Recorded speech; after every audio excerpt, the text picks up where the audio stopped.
السلام عليكم، اهلا بيكم حبايبي في قناتي مطبخ ايمان.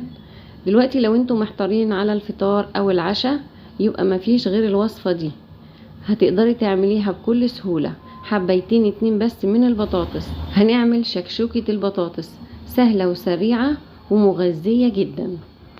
والمكونات اللي احنا هنحتاجها، هنحتاج بصلتين كده متوسطين، وهنحتاج 3 بيضات، وكمان قرنين من الفلفل، وهنضيف عليهم فصين من الثوم ونفرمهم مع بعض. ومعانا كمان بطاطستين كده حلوين كبار وهنقطعهم مكعبات. ومعانا الطماطم هنا مش هنضربها في الخلاط، هنعملها في الكبة، احنا عايزينها مفرومة وممكن تستبدليها بانك تقطعيها. وجبت هنا الوok ونزلت بشوية كده من الزيت، وممكن تستخدمي حلة مفيش اي مشكلة. بعد كده هنعلي النار وهننزل بالبصل بعد الزيت طبعا ما بيكون سخن، وبعد كده نقعد نقلب في البصل كده نديله تشويحه، احنا مش عايزينه ياخد لون معانا، انا عايزه البصلايه يا دوبك تدبل بس. بعد كده بننزل بالبطاطس ونقلبها مع البصل، نديها شويه كده تقليبتين كده عشان خاطر تشرب من الزيت وتاخد نكهه البصل. الخطوه دي بتميز الوصفه بتاعتك في الطعم والريحه. وبعد كده معانا هنا معلقه صغيره من الكمون هننزل بيها، ونكمل تقليب كده مع البطاطس. ونجيب بقى الطماطم اللي احنا فرمينها وننزل بيها. طبعا لو انت مش عايز تفرميها ممكن تقطعيها قطع صغيره، بس بلاش تحطي عصير طماطم.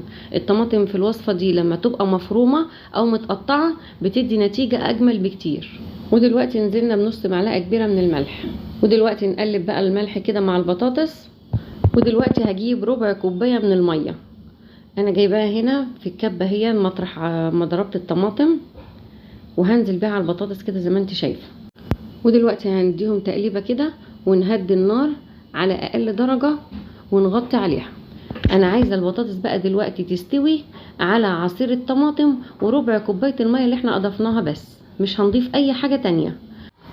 ودلوقتي يا حبايبي بعد البطاطس ما استوت ننزل بقى نحط اللايك، وبعد كده هننزل بقرنين الفلفل اللي احنا فارمين معاهم فصين 2 من الثوم، ونديهم تقليبه كده مع البطاطس يدوبك نقلبهم بس كده. وهنقوم نيجي على البيض بقى اللي موجود معانا وهنديله رشه كده من الفلفل الاسمر ونربهم مع بعض كده يدوبك كده. نقلب بس الفلفل اللي احنا اضفناه ونقوم رشين البيض على وش البطاطس. هننزل بالبيض كده على وش البطاطس، ما تقلبهوش ولا تعملي فيه اي حاجه، احنا عايزينه بالشكل ده. ودلوقتي هقولك واعرفك احنا سايبينه كده ليه. ودلوقتي هنغطي عليه، وطبعا النار زي ما هي على اهدى درجه لحد البيض ما يستوي ويطلع معانا جميل بالشكل اللي قدامك ده. هو ده الغرض من اننا ما نقلبش البيض، انك تبصي تلاقي البيض معاكي يديكي الاشكال الحلوه اللي انت شايفاها دي، هيديكي ابيض في اصفر. وفي نفس الوقت احنا دلوقتي لما هنقلب كله ببعضه هيدينا قطع من البيض اهو، شايفه بيدينا قطع من البيض كده مع البطاطس، بيديها شكل جميل جدا. غير لما تحطي البيض وتقومي مقلباه كله ببعضه البيض ما بيظهرلوش اي معالم، فكده بيبقى شكلها حلو وبتفتح النفس على الاكل، غير ما انها هي اساسا طعمها وريحتها جميله جدا. وزينتها بقى كده بشويه من الكزبره الخضراء.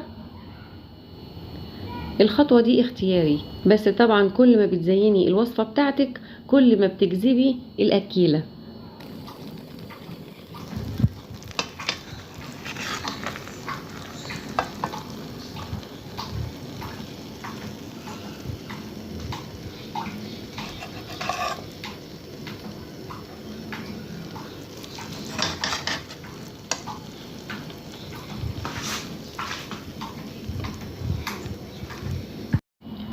بجد أكلة سريعة وسهلة وطعمها جميل جدا، تقدري تعمليها على وجبة عشاء أو وجبة فطار، أو حتى لو انت كسلانة تعملي أكل ممكن تقضي بيها غدا عادي. بس انت لو جربتيها مش هتبطلي تعمليها.